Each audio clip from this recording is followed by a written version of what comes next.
इरफान अंसारी को देख करके हमें उस विशेष प्राणी की याद आती है जो पूरे के पूरे समाज में सूंघ सूंघ कर कहीं भी पहुंच जाता है। और ये तो उससे भी बदतर, भैरव सिंह की बात होती, एक आदमी की बात होती तो हम नहीं कहते, लेकिन 5 साल में जो सीरीज चलता हुआ आ रहा है उस सीरीज के कड़ी में हमने कहा कि अगर सीरीज आज तक जब पुलिस प्रशासन का इतिहास ही यहाँ पर यही रहा हिंदूवादी नेताओं को फंसाने का, इंडी गठबंधन के लोग लोकतंत्र बचाने के लिए नहीं बल्कि अवैध वोटर्स के जरिए अपनी सत्ता बचाने की लड़ाई लड़ रहे थे। हजारीबाग में सरस्वती पूजा के दिन हिंसा हुई थी, आप उस वीडियो को निकाल करके देखिए।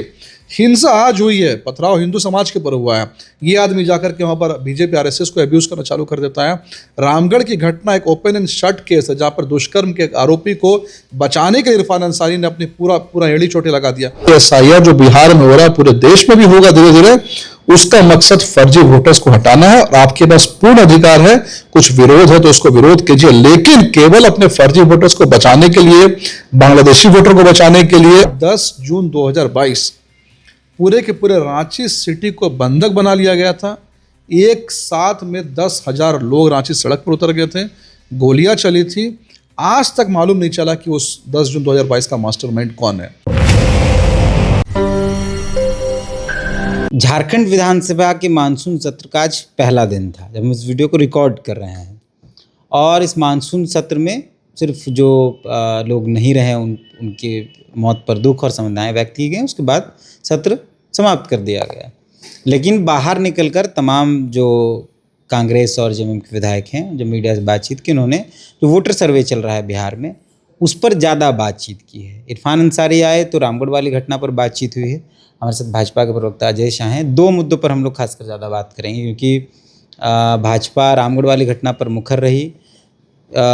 यहाँ रांची में एक भैरव सिंह जो हिंदूवादी नेता हैं उनकी गिरफ्तारी पर मुखर रही, और जो सर्वे हो रहा है एसआईआर उसके समर्थन में आप लोग पर, मतलब बीजेपी पर खासकर ये आरोप लग रहा है कि बिहार में सर्वे करा के वोटर्स को निकाला जा रहा है ताकि आसानी से बिहार में भाजपा चुनाव जीत सके। देखिए आकाश जी, अगर आज आप झारखंड विधानसभा में इंडी गठबंधन के किसी नेता को सुनेंगे या फिर आप भारत में इनके किसी भी नेता को सुने तो इनका एसआईआर के अगेंस्ट में एक ही डिफेंस आ रहा, बार बार एक ही बात कह रहे हैं कि जो वोटर लिस्ट लोकसभा में थी या उसके पहले विधानसभा में थी या इतने सालों से जो वोटर लिस्ट है उसको चेंज करने का मतलब क्या है। इनके पास यही एक डिफेंस है। तो सीधी सी बात है, यहाँ पर कांग्रेस और बीजेपी में एक बुनियादी फ़र्क है। कांग्रेस शुरू से एक स्टेटस क्विस्ट पार्टी रही है। स्टेटस क्विस्ट का मतलब अगर कोई गलती हो गई या कुछ चलता आ रहा है कोई इनजस्टिस तो उसको वहीं का वहीं छोड़ देना है। उदाहरण के लिए 370 में इनका यही डिफेंस था कि इतने साल से कश्मीर में है तो अब उसको क्यों हटाएं, हमने उसको एब्रोगेट कर दिया। बाबर ने राम मंदिर को तोड़ करके वहाँ मस्जिद बना दी तो मस्जिद बनाए रहने दिया जाए, क्यों? क्योंकि सैकड़ों सालों से वहाँ पर ऑलरेडी जो है मस्जिद है, हमने उसको भी रिवर्स किया। उसके बाद अगर हम बात करें तो जैसे अभी बात हो रही थी नाम वगैरह चेंज करने के भी, तो हमने जो औरंगजेब रोड है उसका नाम बदल करके एपीजे अब्दुल कलाम के नाम पर रखा। जो डलहौजी रोड है उसका नाम बदल करके हमने जो दारा सिखों के नाम पर रखा। रेस कोर्स रोड को हमने बदल करके लोक कल्याण मार्ग के नाम पर रखा। तो बीजेपी का मानना बिल्कुल साफ है कि अगर कोई इनजस्टिस, कोई गलत सालों साल से चलता आ रहा है तो हम उसको वहीं का वहीं नहीं छोड़ सकते हैं। एक और अच्छा उदाहरण है कि कांग्रेस पार्टी ने ब्रिटिश का बनाया हुआ Indian Penal Code, Indian Evidence Act को इतने साल से वो ढो रही थी, हमने उसको भी क्या किया, चेंज किया। तो जहाँ पर भी हमें ऐसा लगेगा कि इनजस्टिस हुआ है या गलत हुआ है, हम उसको मेंटेन नहीं रखेंगे, हम उसको चेंज करेंगे। ये तो वही वाली बात हो गई कि किसी आप रोड पे गए और इंक्रोचमेंट जो है सालों साल से हो रहा तो आप उसको खाली नहीं कराएंगे, बोलेंगे नहीं। अगर वोटर लिस्ट में आज से पहले इलेक्शन कमीशन ने कभी गलती की है तो इसका ये मतलब नहीं कि उसको हम कैरी फॉरवर्ड करेंगे। इसलिए यहाँ सबसे पहला डिफेंस ही है। नंबर 2 डिफेंस क्या है कि ये लोग बार बार सवाल पूछ रहे कि इलेक्शन कमीशन कौन होता है, वोटर सर्वे करने वाला, या फिर सिटीजनशिप को इलेक्शन कमीशन कैसे ये करेगा। मैं सिंपल सी बात बता दूँ, संविधान का आर्टिकल 326 इलेक्शन कमीशन को पावर देता है इलेक्टोरल रोल प्रिपेयर करने की। और इंडी गठबंधन के लोग या नेहा शिल्पी तिर्की या यहाँ के मंत्री उठा करके section 21 representation of people act देख ले। रिप्रेजेंटेशन ऑफ पीपल एक्ट 1950 साफ साफ कहता है election commission has power for SIR under any circumstances with reasoning, यानी कि इलेक्शन कमीशन कभी भी एसआईआर कर सकता है, किसी भी समय कर सकता है, उसको बस उसका रीजनिंग देना है। यानी जो लोग संविधान के नाम पर हमेशा ढकोसलाबाजी करते हैं, जिस संविधान इलेक्शन कमीशन को पावर दिया उसका ये कहीं ना कहीं विरोध कर रहे हैं। तीसरा है जिस हिसाब से इलेक्शन कमीशन सर्वे को कर रहा है। अब इलेक्शन कमीशन जब सर्वे को कर रहा है तो सबसे पहले तो झूठ यहाँ पर यह फैलाया जा रहा है कि इलेक्शन कमीशन सर्वे कैसे कर रहा है। आपकी जानकारी के लिए और आपके जो सुन रहे हैं उनकी जानकारी के लिए, बिहार में ये SIR पहले भी हो चुका है, 2003 में SIR हुआ था। तो मुझे ये बताइए कि 2003 में जब राबड़ी देवी जैसी महिला वहाँ की मुख्यमंत्री थी, जिस समय हमारे पास टेक्नोलॉजी नहीं थी, BLOs की संख्या कम थी, बूथ एजेंट्स कम थे, उस समय SIR हो सकता है। लेकिन आज जब टेक्नोलॉजी की इतना एडवांस हो चुका है, BLOs की संख्या लगभग डबल हो चुकी है, आज बहुत एडवांस स्टेट हो चुका है, तो क्या अब ये सर्वे नहीं हो सकता है? इसके बाद अगर हम प्रक्रिया पे बात करें तो इलेक्शन कमीशन ने जो प्रक्रिया किया है उस प्रक्रिया में पूरे के पूरे BLOs के अलावा पार्टी के एजेंट्स भी हैं। यानी यहाँ पर केवल भाजपा के जो एजेंट्स होते हैं वो काम नहीं कर रहे हैं, फुट पे ग्राउंड फुट पे कांग्रेस का जो भी एजेंट, जिसको इलेक्शन के समय जो इलेक्टोरल रोल वगैरह बांटते हैं, वोटर कार्ड लोगों को बांटते हैं, बूथ एजेंट जो होते हैं, चाहे वो तेजस्वी यादव की पार्टी, हर पार्टी को वो सब कुछ दिया गया है। इसलिए इलेक्शन कमीशन का जो प्रोसेस है, प्रोसेस भी पूरी तरह से ट्रांसपेरेंट फेयर है। अब अगर आप सुप्रीम कोर्ट में इलेक्शन कमीशन और इलेक्शन कमीशन के इस कार्य का जो विरोध कर रहे हैं उनके बीच का आर्गुमेंट देखेंगे तो मैं आपको कल का आर्गुमेंट का सिर्फ एक लाइन सुनाऊंगा। सुप्रीम कोर्ट में इलेक्शन कमीशन ने ये कहा कि लगभग 62 लाख लोग जो है हम यहाँ से बाहर करेंगे। 62 लाख लोग कौन से लोग हैं? वो उसमें से बहुत बड़ी संख्या ऐसी है जिनकी मृत्यु हो चुकी है पर उनका वोटर कार्ड बना हुआ है। दूसरी संख्या किनकी है? वैसे लोग हैं जो बिहार छोड़ करके परमानेंटली दूसरे स्टेट्स में चले गए, या तो फॉरेन में चले गए या राजस्थान, झारखंड वगैरह कहीं चले गए हैं, मतलब कहीं और आइडेंटिटी हो चुकी है। तीसरे वो है जिन्होंने दोनों ही राज्य में वोटर कार्ड रखा है, बिहार में भी एक वोटर कार्ड है, एक वोटर कार्ड राजस्थान में भी। एग्जाम्पल है जैसे श्वेता सिंह का क्लासिक केस है, वहाँ भी वोटर कार्ड और यहाँ भी वोटर कार्ड। जब इलेक्शन कमीशन ने इस आर्गूमेंट को दिया, इलेक्शन कमीशन ये कहा कि क्या मरे हुए व्यक्तियों के वोटर कार्ड को हम हटाएं या नहीं हटाएं, तो जब इनके तरफ से काउंटर आया अगेंस्ट में, तो सुप्रीम कोर्ट ने कहा है, जो डिफेंस लॉयर इंडी गठबंधन की जो टीम है, कि इलेक्शन कमीशन जिन लोगों के बारे कह रहा है कि ये बिहार में नहीं है या फिर ये लोग जो है मर चुके हैं, आप इसमें से 15 आदमी कोर्ट में खड़ा कर दीजिए और बता दीजिए कि इन 15 आदमी का वोटर कार्ड इलेक्शन कमीशन रद्द कर रहा है, हम इलेक्शन कमीशन को यहीं पर रोक देंगे। इनके मुंह से कोई भी जवाब जो है वो नहीं निकला है। तो कहने का मतलब बिल्कुल साफ है, अगर कोई फर्जीवाड़ा, फर्जी वोटर्स कहीं पर है तो इसका ये मतलब नहीं है कि वो चलता रहेगा, कभी ना कभी उसको ठीक किया जाएगा।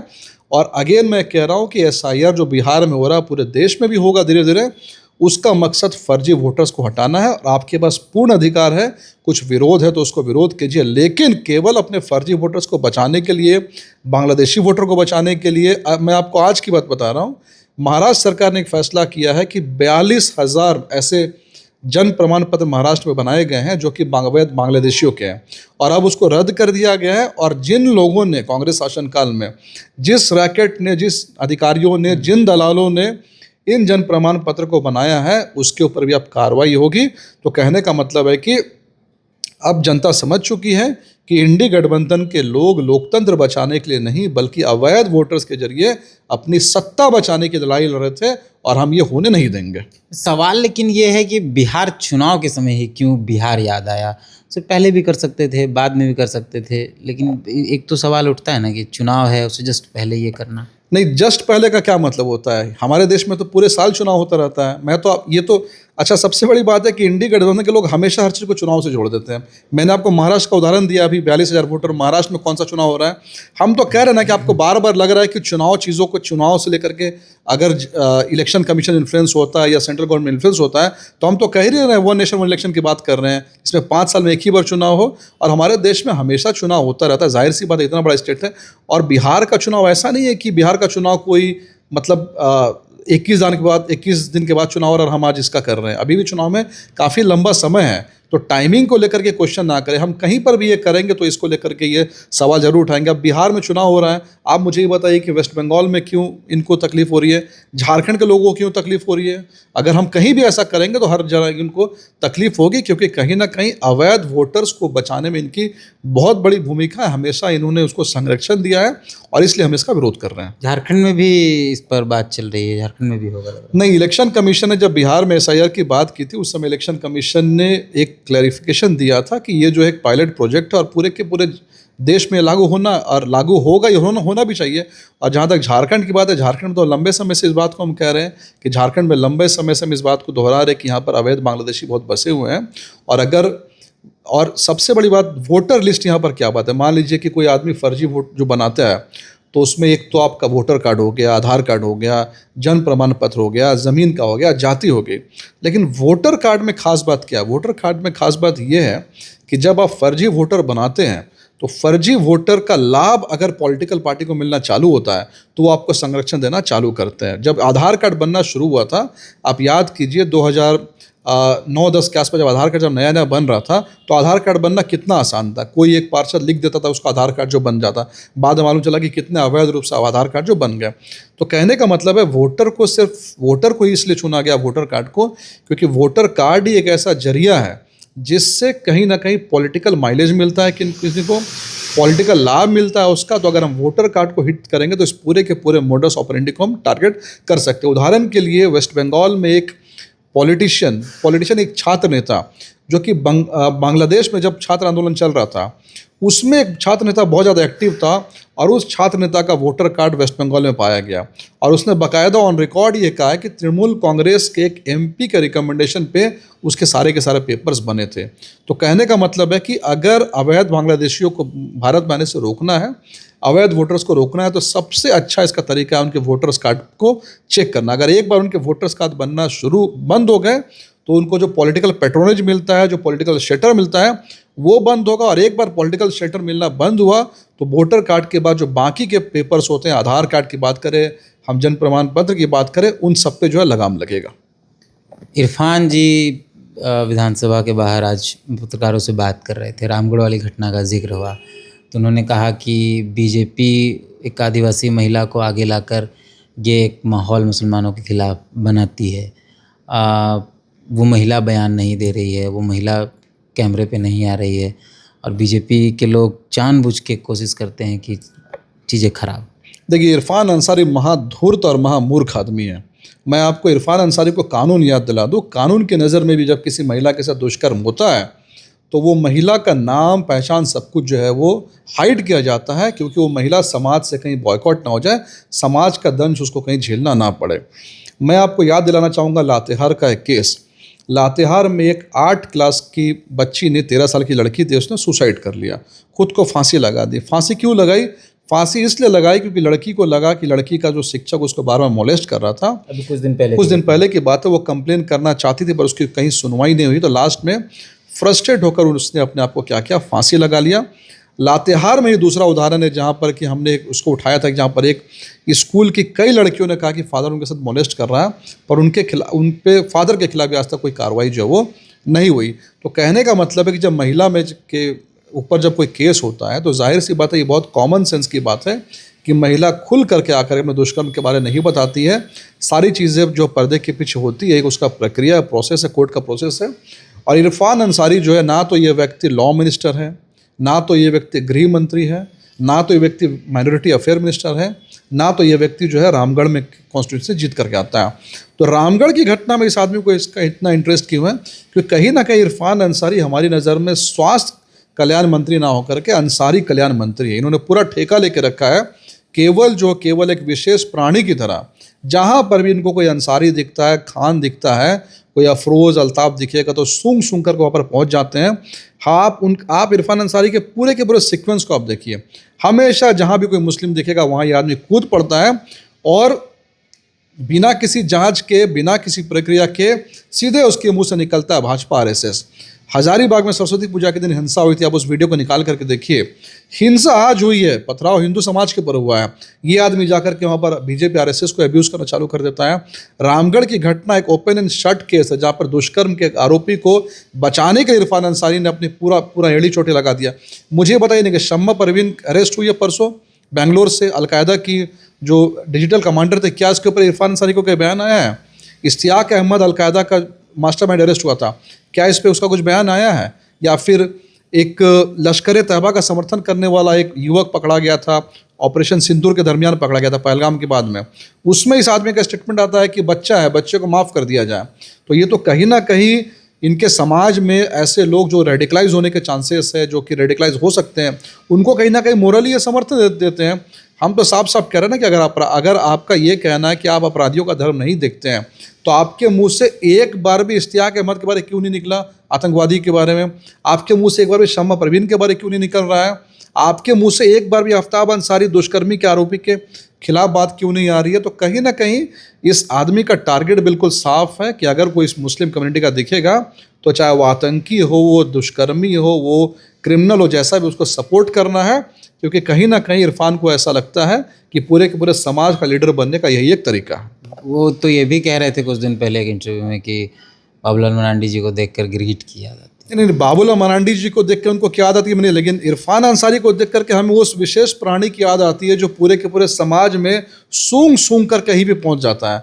और ये तो उससे भी बदतर है, क्योंकि ना तो ये घर के हैं ना घाट के हैं, मतलब कि कभी इधर कभी उधर इस तरह की बातें करते हैं। तो इरफान अंसारी को सीरियसली लेने की कोई ज़रूरत नहीं है। और हम साफ बार बार कह रहे हैं कि जो मंत्रालय आपको मिला है, जिस मंत्रालय का भार आपको मिला है, आपदा प्रबंधन का भार मिला है, आपको स्वास्थ्य का भार मिला, आप उसको संभालिए ना।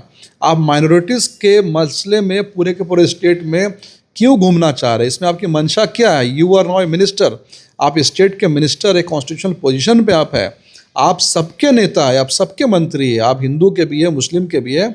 इस बात को आपको रिमाइंड करना होगा। आप जिस पार्टी को बिलोंग करते हैं, कांग्रेस पार्टी, जो घूम घूम करके संविधान की बात करती है, अगर आप संविधान की बार बार बात कर रहे हैं और संविधान की शपथ लेकर के आप केवल एक विशेष समुदाय का काम करने का, विशेष समुदाय की चिंता करने का अगर आपने इसका ठेका ले लिया है, तो हम इसका विरोध तो है हमेशा करेंगे और करते रहेंगे। झारखंड की राजधानी रांची में कुछ दिन पहले एक हिंदूवादी नेता जो हैं, वो उनकी गिरफ्तारी हुई। भैरव सिंह जी का नाम है। उन पर 2 बड़े आरोप लगे। एक तो वो मारपीट वाला मामला एक चंद्रा करके व्यक्ति ने लगाया, उसके बाद गिरफ्तारी हुई। फिर उसके बाद 19 तारीख को गिरफ्तारी हुई और लगभग कुछ दिन बाद, 1 सप्ताह बाद, एक मामले में उनको फिर से जोड़ा गया। एसएसपी साहब ने प्रेस कॉन्फ्रेंस करके कहा कि भैरव सिंह एक महिला का जो तिलता में जहाँ पेट्रोल या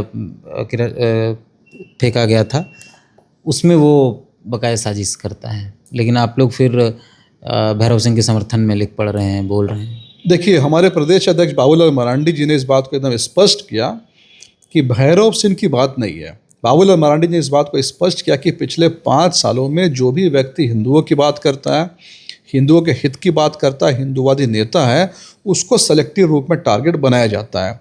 अगर आप पूरे के पूरे प्रकरण को पिछले 5 साल में देखेंगे, चाहे जब अंकिता सिंह को जलाया गया था, चाहे जब रुपेश पांडे की मॉब लिंचिंग हुई थी, चाहे रूबिका पहाड़िया का जब 50 टुकड़े किए गए थे, या संजू प्रधान की मॉब लिंचिंग हुई थी, इन सभी केसेस में अगर आप पुलिस का एक्शन देखेंगे तो पुलिस का एक्शन कहीं ना कहीं किसी न किसी हिंदू नेता के खिलाफ ही हुआ।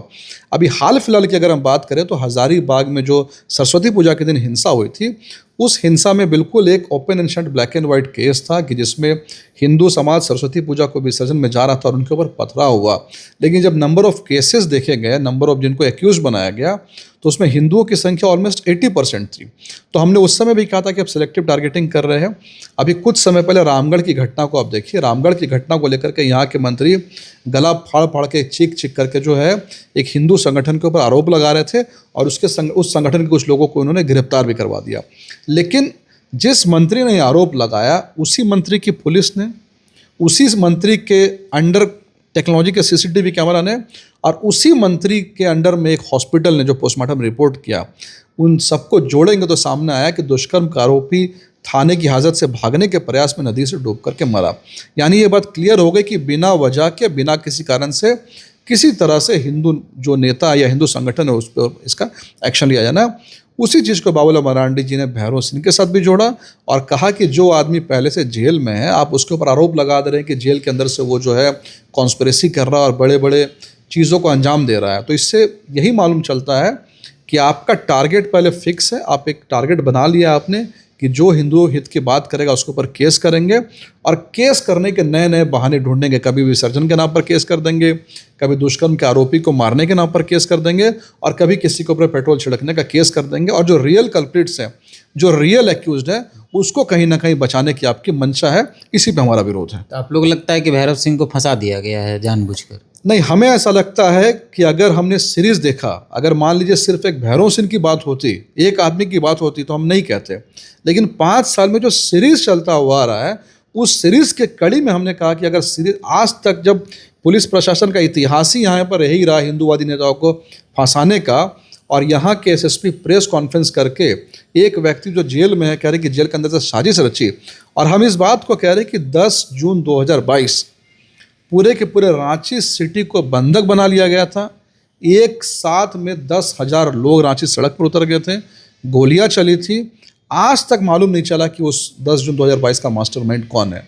तो जो पुलिस 2-3 दिन के अंदर में केस क्रैकडाउन करके एक जेल में अंदर रहे हिंदूवादी नेता को के ऊपर इल्ज़ाम लगा रही है, वो 3 साल से 10,000 की संख्या में कैसे लोग अचानक से रांची में आ गए, उसका मास्टरमाइंड कौन है, उसका कॉन्स्पिरेटर कौन है, उसका साजिशकर्ता कौन है, ये अगर नहीं बता पाएगी तो पूरे के पूरे पुलिस प्रशासन के काम करने के तरीके को पे सवालिया निशान जो है लगेंगे, और ये बिल्कुल नेचुरल सी बात है। परिवार के लोग, भैरव के परिवार के लोग ये कह रहे हैं कि उनको एसएसपी से खतरा है, मामले की सीबीआई जांच कराई जाए, जान को खतरा है बकायदा।